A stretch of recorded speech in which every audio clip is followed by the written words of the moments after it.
The real, true impact of Don't Ask, Don't Tell hit me the hardest on September 11th. That morning I was at the Pentagon attending a briefing. At 9:30 we adjourned. When the Pentagon was hit, I was standing at the Pentagon bus stop. The space that I had been in just 7 minutes earlier was completely destroyed, and 7 of my co-workers had been killed.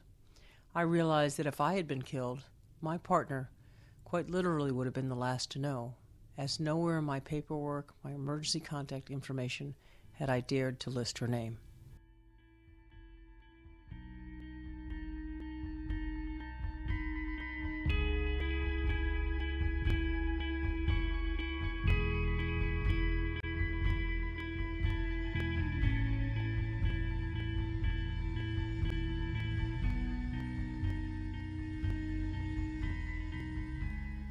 I was in the medical corps.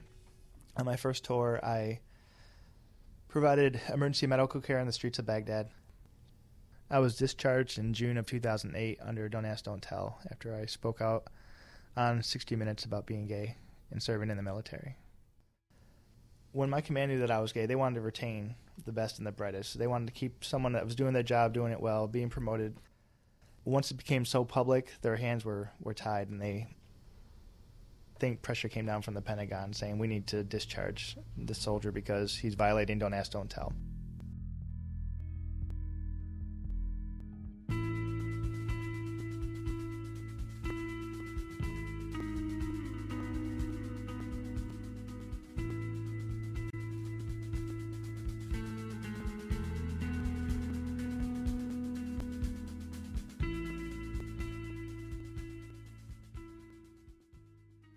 As a leader, you should know as much as possible about your soldiers.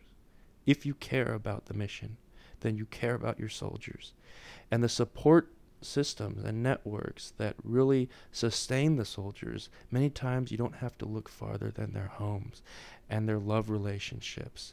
And the things that make us most secure and the most supported, it's love.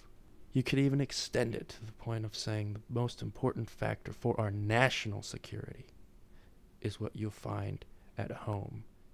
And love is essential for our national security.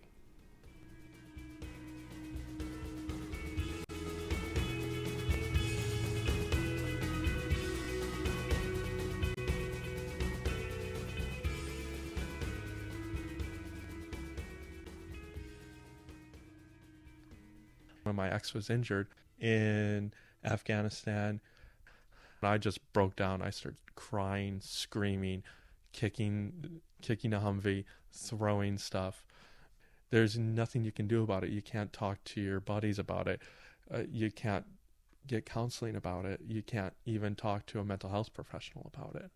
That changed me a lot. I obviously was having difficulty handling.